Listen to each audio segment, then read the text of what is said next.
undertaken in Canada.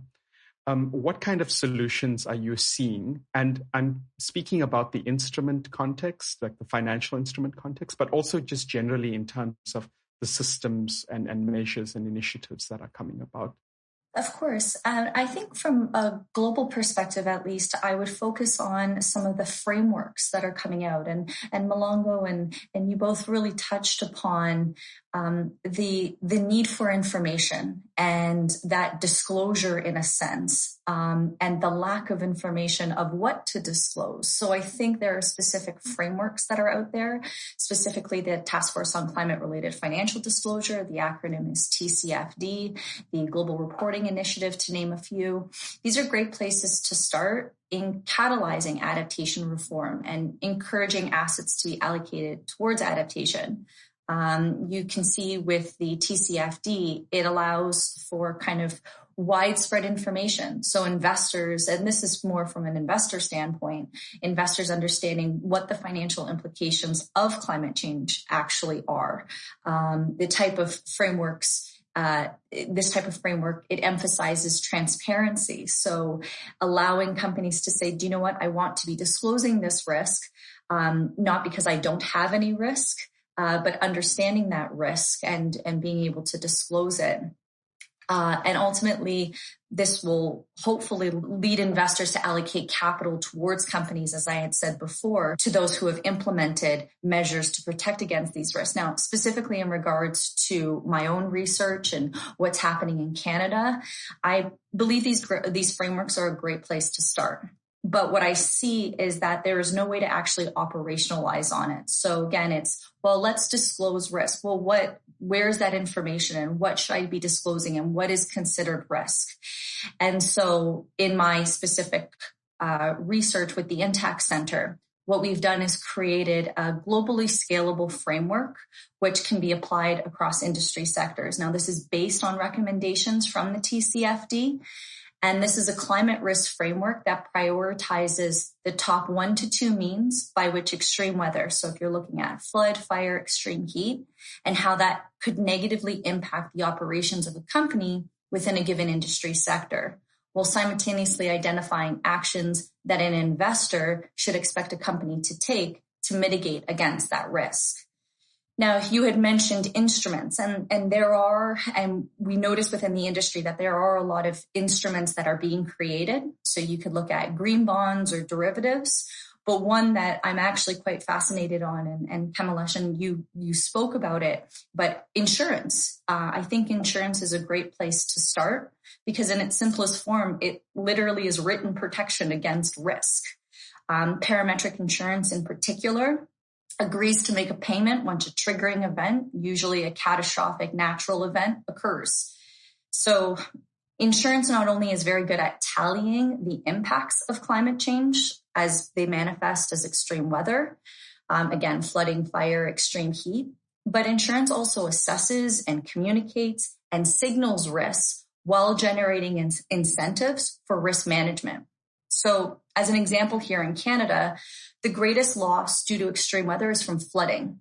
So if a homeowner incorporates measures around their home to protect against risk, they could actually be charged a lower premium. Now, if I extrapolate this and think further down the way, as risk management evolves, you can actually see another option in this regard manifesting, which would be if these measures are not implemented, the payout when a loss does occur would be lower. So now it's incentivizing those to actually adapt. Ultimately, what we have here is insurance transferring the risk from the insured to the insurer. Now, the European Commission even believes that that insurance is a great tool as it ensures that the financial damage does not turn into long-term economic damage, say if a house or a business is damaged and needs to be rebuilt or compensated. However, and I'm really going to emphasize this, do we want this just for our global society to have this damage and to rebuild the same as before? I believe what we want is to build back, as they say, build back better. We want to incorporate resilience and adaptation into the system. we need resilient infrastructure. And Malango had mentioned this before, resilient infrastructure. We need to maintain natural ecosystems and land cover to protect against the future impacts of climate change. Thanks, Kathryn. And I completely agree with you that insurance is probably the best financial instrument to demonstrate adaptation or elements thereof. It's future looking, it's risk focused, and it's almost planning for uncertainty, or these kind of future impacts. And I think it demonstrates the adaptation case, especially with climate insurance products that are coming online.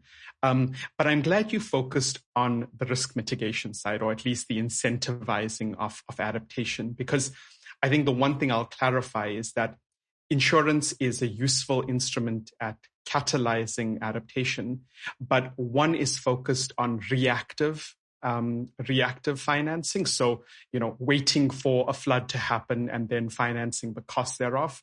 Whereas adaptation is slightly different, where we're focusing on proactive investment that is occurring before these hazards occur. So there's just a slight nuance there, but I think your point is definitely taken about it demonstrating adaptation quite effectively. Malango, I really want to focus on your work experience and project experience from a practitioner point of view, and just how have you seen the adaptation finance landscape developing in terms of solutions and initiatives that have allowed us to progress in catalyzing these flows for adaptation? What I'm going to speak about is not traditionally thought of as finance, but it is a significant part of the overall financing of any project or program, and that's the project preparations process. I always say that finance has many good and bad things about it, but one of the good things about it is that when finance is on the table, it can bring other people around the table very quickly because everything needs funding. And so using that as a lever early on in the project preparation stage, financiers can insist that research is carried out or data is gathered that is needed to make, say, a particular project more resilient. So from the very start, resilience is one of the key goals in project design, for example. And in some of the work I do, quite a lot of work around water infrastructure, for example. And recently there was a dam being built designed in a country. And it's this early stage, pre-feasibility, feasibility stage of the dam. And when a climate lens was applied to that to say, well, how do we make this dam more resilient? The climate data was not very specific in terms of giving a direction to say, well, there's likely to be more rain or less rain. It said it could be quite variable. So in the design, the engineers then had to consider this and say, well, how do we make this dam resilient? You don't want to overinvest because from an economic perspective, that is not a good use of money. So what they said is that the dam had to be able to cater for higher precipitation rates, but not at the moment. So the solution then was to design a dam wall that could be made higher should there be more, when I say precipitation, I should say rain, more rainfall, so it could gather more rain. But you didn't want to make that investment right up, but the wall was designed so that it could easily be extended. And that for me is those sorts of interventions, although I say it's not traditionally financed, but it's project preparation that has to be funded as well, that sort of research. And if that budget is put into, and this is all for new projects obviously, but if that budget is for taking a climate lens is taken up front and included up front, then the outcomes will be much better. Because I think one of the key things about adaptation, well, climate in general, is that the degrees of certainty are quite wide in certain instances. There's some things that we know, so the IPCC research and climate models, there's high degrees of certainty on certain impacts, but there's less in terms of certainty for other sorts of impacts. So actually a lot of adaptation finance needs to build adaptive capacity into whatever is happening, whatever it's being focused on. And I do think finance needs to go towards that. It's not sexy. Project preparation is not something that people stand up and say, oh, look how exciting, I've given X $million for project preparation. But I think it's really, really critical. And even the process of arriving at the decision of the dam I was speaking about gives a methodology to gather research around other different areas when you try to take a climate lens. Malango, I think this integration of climate risk and resilience into decision-making paradigms is so critical. And I understand, it may not be, a specific insurance product or, financial instrument, but really it's speaking to governance, which is probably the most important part in the financial process. We're coming to the end of our time together, and I think to be proactive about about the area and where we go to in this area, I'd like to pose one last question to both of you, and that really relates to just maybe one recommendation that you, and I know one recommendation is a tall ask, considering that there could be many, around what do you think needs to be done differently in this space? Kathryn, I'll start with you. Well, I think it's actually going off of what Malango said, and that based on the industry sectors and the examples that she gave, it's the acquisition of knowledge. And so if it's an industry sector that's being impacted, now again, if we're talking about physical climate risk, based on geographic range, those industry sectors are going to be impacted differently depending on where in the world they're located. But I think it's industry sectors that can mobilize and to acquire information and where are we going to be impacted. And by acquiring that knowledge and understanding that and then dispersing that information, I believe will be very powerful so that companies within those sectors can begin to adapt. And investors, as I've said a few times throughout this podcast, that we can allocate capital towards the companies that are implementing those adaptation measures. So I think it's almost a dominoes effect, beginning with the industry sectors and the companies to understand what the risks are and then implementing change from there to begin adapting. I believe that would be a great place to start.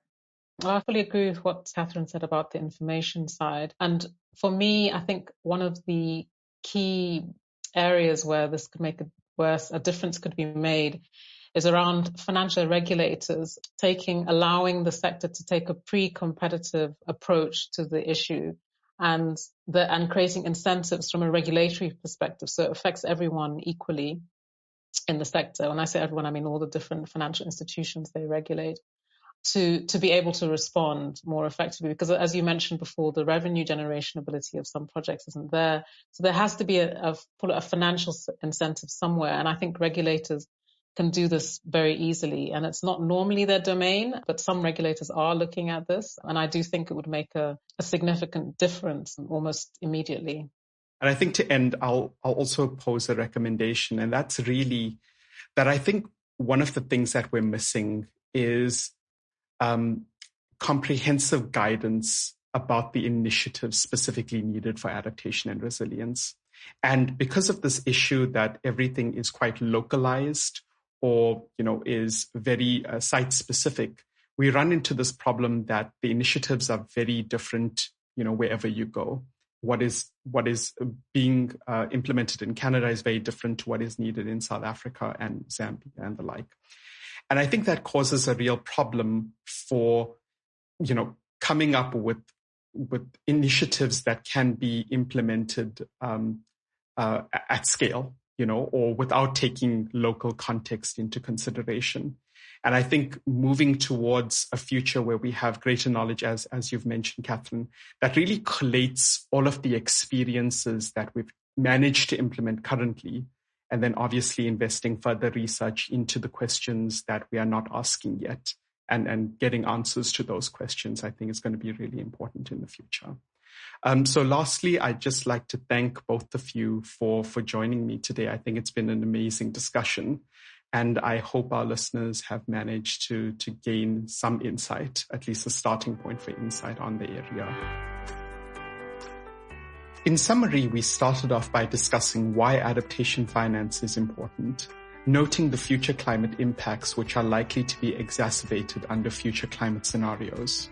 We thereafter focused on some of the barriers, which included definitional issues, tangibility of adaptation benefits, revenue streams from adaptation and resilience implementation, and the difficulty in making the case for adaptation. Lastly, it is acknowledged that there are initiatives that are assisting us in integrating adaptation into financial processes, such as UNPRI, GRI, and TCFD. However, governance and political buy-in perhaps remain the most crucial factors in determining how we finance adaptation comprehensively at scale. Thank you for joining us for this episode in Unlocking Climate Adaptation. We hope you feel empowered and able to create a culture of resilience in your world.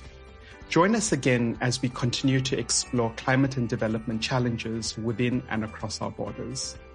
If you would like to find out more, please visit cdkn.org. You can also follow us on Twitter at CDKN Network or at South South North. Make sure to check out our show notes of this podcast for more info.